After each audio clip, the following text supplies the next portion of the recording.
കൃഷ്ണ കൃഷ്ണ മുകുന്ദ ജനാർദ്ദന കൃഷ്ണ ഗോവിന്ദ നാരായണ ഹരേ. അമ്മയ്ക്കും പുനരച്ഛനും ഭാര്യയ്ക്കും ഉണ്മാൻ പോലും കൊടുക്കുന്നില്ല ചിലർ. അഗ്നിസാക്ഷി ആയോരു പത്നിയെ സ്വപ്നത്തിൽ പോലും കാണുന്നില്ല ചിലർ. ഈ ഒരു ഭാഗം പറയുമ്പോൾ ഭാരതത്തിൻ്റെ സംസ്കാരത്തിൻ്റെ രൂപമാണ് ഇവിടെ വരച്ചു തരുന്നത്, കാണിച്ചു തരുന്നത്. എന്തെന്നാൽ കുടുംബജീവിതത്തിൻ്റെ ഭദ്രത എന്ന് പറയുന്നത് കുടുംബമാകുന്ന ജ്യോതി രൂപമാണ്. കുടുംബം എന്ന് പറയുന്നതൊരു ജ്യോതിബിംബമാണ്. ആ ജ്യോതിസിനെ നമ്മൾ എത്രത്തോളം സംരക്ഷിക്കുമോ അത്രത്തോളം കുടുംബത്തിൽ ഭദ്രതയും ശാന്തിയും സമാധാനവും ഉണ്ടാകും. കാരണം നമ്മുടെ ദേശം വേദത്തിന് അടിമപ്പെട്ടതാണ്. വേദോക്തമായ ഭാവങ്ങളാണ് ഋഷീശ്വരന്മാർ നമ്മുടെ കുടുംബജീവിതത്തിന് വേണ്ടി പകർന്നു വന്നിരിക്കുന്നത്. നമ്മൾ കാണുന്ന, നമ്മളോട് സംസാരിക്കുന്ന, നമ്മളോടൊപ്പം എല്ലാ സമയത്തും തൊട്ടുരുമ്മി നിൽക്കുന്ന ദൈവമാണ് അമ്മയും അച്ഛനും ഗുരുവും. അപ്പോൾ ഇവരെ നമ്മൾ എത്രത്തോളം മാനിക്കുമോ, എത്രത്തോളം ശ്രദ്ധാഭക്തിയോടുകൂടി സേവിക്കുമോ അത്രത്തോളം കുടുംബത്തിന് സമാധാനവും ശാന്തിയും ഉണ്ടാകും എന്നുള്ളതാണ് നമ്മുടെ സംസ്കാരം പഠിപ്പിക്കുന്നത്. അപ്പോൾ ഇവിടെ പറയുന്നു, അമ്മയ്ക്കും അച്ഛനും ഭാര്യയ്ക്കും ഉണ്മാൻ പോലും കൊടുക്കുന്നില്ല ചിലർന്ന. അപ്പോൾ കുടുംബത്തിൻ്റെ ഒരു ബന്ധം എന്താണ് എന്നറിഞ്ഞാലേ ആ കർമ്മ പദ്ധതിയിലേക്ക് വരാൻ പറ്റൂ. അപ്പോൾ ഇവിടെ പറയുന്നത് കർമ്മമാർഗമാണ്. നമ്മൾ എങ്ങനെയാണെന്ന അഗ്നിയെ സാക്ഷ്യപ്പെടുത്തിയാണ് ഒരു വിവാഹം നടക്കുന്നത്. അഗ്നിയാണ് അതിന് പ്രധാനം. കാരണം എന്താണ്? എല്ലാ ദൈവങ്ങളിലും ഏറ്റവും പ്രധാനം അഗ്നിയാണ്. എല്ലാ ദേവന്മാരും കുടികൊള്ളുന്നതും അഗ്നിയിലാണ്. സ്വയം ജ്യോതി ബ്രഹ്മജ്യോതി മഹേശ്വരി പരം വ്യാപി സർവവ്യാപി ചരാചരി. ഈ മന്ത്രത്തെ പ്രചരിപ്പിച്ചത് സാമ്പ്രാണി സ്വാമികളെന്ന് പറയുന്ന ഒരു മഹാത്മാവാണ്.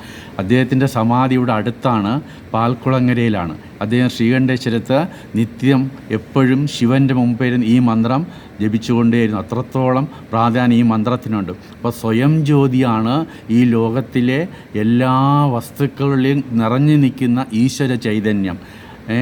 ഞാൻ ഈശ്വരൻ എങ്ങനെയാണ് കാണുന്നത്? എല്ലാവരുടെയും ഹൃദയത്തിലാണ് കാണുന്നത്. അതിൽ കാണുന്നത് എങ്ങനെയാണ്? പ്രകാശമായിട്ട്, ജ്യോതിസായിട്ട്. ആ ജ്യോതിയാണ് നമ്മൾ ഗുരുവായിട്ടും ഈശ്വരനായിട്ടും നമ്മളിൽ പ്രകാശിക്കുന്നത്. ആ പ്രകാശം ഉള്ളിടത്തോളം നമ്മളിൽ ഐശ്വര്യമുണ്ടാവും. കാരണം എന്താണ്? ഈശ്വരൻ്റെ ഗുണമാണ് ഐശ്വര്യം, അത് നമ്മളിൽ ഉണ്ടാവും. അതാണ് നമ്മളെ ഋഷീശ്വരന്മാർ പഠിപ്പിച്ചു തന്ന കർമ്മമാർഗം. എന്തുകൊണ്ടാണ് ഈ ശാന്തി മന്ത്രം എന്ന് പറയുന്നതും ഇതിലും ഈശ്വരൻ്റെ രൂപം നമുക്ക് തെളിഞ്ഞു കാണാൻ സാധിക്കും. അപ്പോൾ അഗ്നിസാക്ഷിണിയായൊരു പത്നിയെ സ്വപ്നത്തിൽ പോലും കാണുന്നില്ല ചിലർ. ഇത് പത്നി എന്ന് പറഞ്ഞു, ഇത് ഭർത്താവിനും അങ്ങോട്ടും ഇങ്ങോട്ടും ഒരേപോലെയാണ്. ഈ പറയുമ്പോഴത്തേക്ക് ഇതിലൊക്കെ സാഹിത്യത്തിൽ അങ്ങനെ ഒരു രൂപമുണ്ട്. ഒരാളെ മാത്രമായിട്ട് പറയല്ല, കാരണം അവർ രണ്ടുപേരും ഒന്ന് തന്നെയാണ്. ഉമാമഹേശ്വരനാണ്, ലക്ഷ്മി നാരായണനാണ്. അപ്പോൾ ആ ഭാവത്തിൽ വരുമ്പോൾ ഒരാളെ മാത്രമല്ല പറയുന്നത്, രണ്ടുപേരും അങ്ങോട്ടും ഇങ്ങോട്ടും നമ്മൾ ഒരുപോലെ വർത്തിച്ചാലേ കുടുംബം ഭദ്രമായിട്ട് ശാന്തമായിട്ട് കുടുംബജീവിതം മുന്നോട്ട് പോവുകയുള്ളൂ. അപ്പോൾ അഗ്നി സാക്ഷി എന്ന് പറയുമ്പോൾ ജീവിതത്തിൽ ആ അഗ്നിയെ നമ്മൾ സംരക്ഷിക്കണം. ഇതിന് നമ്മൾ ഒന്ന് രാമായണത്തിലേക്ക് തിരിയേണ്ടതായിട്ട് വരുന്നു. രാമായണത്തിൽ ആദർശ ദമ്പതികളെന്ന് പറയുന്നത് എല്ലാവരും പറയുന്ന ആരാണ്?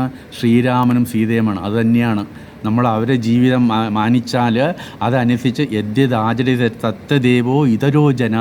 അങ്ങനെ രാമനും സീതയും കാണിച്ചെന്ന മാർഗത്തിലൂടെ നമ്മൾ മുന്നോട്ട് പോകുമ്പോഴാണ് രാമായണം പൂർണ്ണമാകുന്നത്. ആദർശ ദമ്പതികളാണ്. എന്നാൽ ഇവിടെ വേറൊരു വേരിയേഷൻ കൂടെ പറയുന്നുണ്ട്. എന്താണ്? ആദർശ പത്നി എന്ന് പറയുമ്പോൾ പാതിവൃത്യം, അതുപോലെ പതിയുടെ വാക്കുകൾ അതുപോലെ അനുസരിച്ച് ജീവിക്കുന്നവളാണ് ധർമ്മപത്നി എന്ന് പറയുന്നത്. അവിടെ പ്രാധാന്യമുണ്ട്. അപ്പോൾ ധർമ്മപത്നി എന്ന് പറയുമ്പോൾ അതിന് വളരെയധികം അർത്ഥഗാംഭീര്യമുണ്ട്. അതിൻ്റെ രത്നച്ചുരുക്കം അറിയണമെങ്കിൽ നമ്മൾ രാമായണത്തിൽ ആദർശ ദമ്പതികളെന്ന് വിശേഷിപ്പിക്കപ്പെടുന്ന ഉർമിളയുടെയും ലക്ഷ്മണൻ്റെയും ജീവിതത്തിലേക്ക് ഒന്ന് കടന്നു ചെല്ലണം. എന്താണ് അവിടെ നമ്മൾ കാണുന്നത്? വനത്തിലേക്ക് പോകാനായിട്ട് പിതൃവാക്യ പരിപാലനത്തിന് ഇറങ്ങിത്തിരിക്കുന്ന രാമൻ്റെയും സീതയോടൊപ്പം ഇറങ്ങുന്നു ലക്ഷ്മണനും. അപ്പോൾ ലക്ഷ്മണനും ഇറങ്ങുന്ന സമയത്ത് തൻ്റെ പത്നിയായ ഉർമിളയോട് ചെന്ന് പറയുന്നു, ഞാനിങ്ങനെ ചേട്ടനെ സേവിക്കുന്നതിന് വേണ്ടി ചേട്ടൻ്റെ രാജ്യം ഉപേക്ഷിച്ച് കാട്ടിലേക്ക് പോവുകയാണ്. അപ്പോൾ അതിനോടൊപ്പം ഞാനും പോകുന്നു. എൻ്റെ അമ്മ എനിക്ക് അനുവാദം തന്നു. കാരണം എന്താണ്? മാം വേത്തി ജനകാത്മജ, ഞാൻ നിൻ്റോടൊപ്പം ഉണ്ട്. ആരായിട്ട്? ജനകാത്മയായിട്ട്. രാമം ദശരഥം വ്യാത്തി, അച്ഛനായിട്ട് രാമൻ കൂടെയുണ്ട്. അടവി അയോധ്യ, അതുകൊണ്ട് ഞാൻ രാമൻ്റെ കൂടെ പോകുന്നു. അമ്മ എനിക്ക് അനുവാദം തന്നു. ഇനി അടുത്ത അനുവാദം കിട്ടേണ്ടത് നിന്നിൽ നിന്നാണ്. കാരണം എന്താണ്? നീ ധർമ്മപത്നിയാണ്. അപ്പോൾ നിൻ്റെ അനുവാദത്തിനാണ് ഞാൻ വന്നത് എന്ന് പറഞ്ഞപ്പോൾ ഉർമിള പറഞ്ഞു, എന്താണ്? ചേച്ചി വരുന്നല്ലോ, രാമനും സീതയും പോകുകയില്ലേ, അപ്പോൾ ഞാനും കൂടെ വന്നവിടെ ഞാനും കൂടെ വരുന്നു എന്ന് പറഞ്ഞു. ആ സമയത്ത് ലക്ഷ്മണൻ പറഞ്ഞു, വേണ്ട, ഒറ്റ വാക്കേ പറഞ്ഞുള്ളൂ, വേണ്ട, നീ ഇവിടെ നിന്ന് എൻ്റെ അമ്മയെയും അച്ഛനെയും പരിചരിച്ച് ഇവിടെ നിൽക്കുക. ആ സമയത്ത് എന്താണ്? വേറൊരു മറുവാക്ക് പറയാണ്ട് ഉർമിള പൂർണ്ണമായ അനുമതി കൊടുക്കുന്നു. എങ്ങനെയാണ് കൊടുക്കുന്നത്? ആ സമയത്ത് അവിടെ നിന്ന് നെയ്വിളക്ക് കൊണ്ടുവന്ന് ലക്ഷ്മണന് ആരതി ഉരിയുന്നു. ആരതി കഴിഞ്ഞിട്ട് പറഞ്ഞു, ഇത് എൻ്റെ അഗ്നിയാണ്, എൻ്റെ ജീവനാണ്, എൻ്റെ പ്രാണനാണ് എന്ന് പറഞ്ഞ് ലക്ഷ്മണൻ്റെ പാദങ്ങളിൽ നമസ്കരിക്കുകയും, കണവനെ കൺകണ്ട ദൈവം, എൻ്റെ കൺകണ്ട ദൈവമാണ് അങ്ങ്, അപ്പോൾ അങ്ങ് പതേ പോകുന്നു, അങ്ങയുടെ ആ ചൈതന്യം മുഴുവൻ ഞാൻ ഈ ദീപത്തിലേക്ക് ആവാഹിക്കുന്നു എന്ന് പറഞ്ഞിട്ട് ചെയ്തത് എന്താണ്? ആ ദീപം പൊലിയാണ്ട് സൂക്ഷിച്ചു. ഇതാണ് ധർമ്മപത്നിയുടെ കടപ്പാടെന്ന് പറയുന്നത്. എന്താണ്? ആ അഗ്നിയെ സംരക്ഷിച്ചു. ഇതൊക്കെ നമ്മുടെ സംസ്കാരം പഠിപ്പിച്ചിരുന്നതാണ്. ഈ സോമയാഗമൊക്കെ കഴിഞ്ഞാൽ അവിടുത്തെ ഈ വരുന്ന യജമാനന് വലിയൊരു ജോലിയുണ്ട്. സോമയം കഴിഞ്ഞ് എല്ലാവരും അങ്ങ് പോകും. പക്ഷേ അതിൽ നിന്നുള്ള ആ അഗ്നി അവർ കിടാവിളക്കായിട്ട് ജീവിതകാലം മുഴുവൻ സൂക്ഷിക്കണം. വരുന്ന പരമ്പരയും അത് സൂക്ഷിക്കണമെന്നുണ്ട്. അപ്പോൾ ഇതൊക്കെ നമ്മളെ പഠിപ്പിച്ച് തരിക വേദം എന്നുള്ളത്. അപ്പോൾ എങ്ങനെയാണ് നമ്മൾ ജീവിക്കേണ്ടത് എന്ന് തെളിയിച്ച് തരുന്നത് ഉർമിളയാണ്. അപ്പോൾ ഉർമിള ആ ദീപം 14 വർഷവും അണയാണ്ട് സൂക്ഷിച്ചു എന്നുള്ളതാണ് ധർമ്മപത്നിയുടെ കടപ്പാട്. ധർമ്മം എന്താണെന്ന് മനസ്സിലാക്കി തന്നു. മേഘനാഥൻ്റെ ഇന്ദ്രജിത്തിൻ്റെ ആ അസ്ത്രമേറ്റ് ലക്ഷ്മണൻ്റെ ജീവൻ പോയതാണ്. എന്നുവെച്ചാൽ പോയി എന്നുള്ള ഘട്ടം വരെ എത്തി.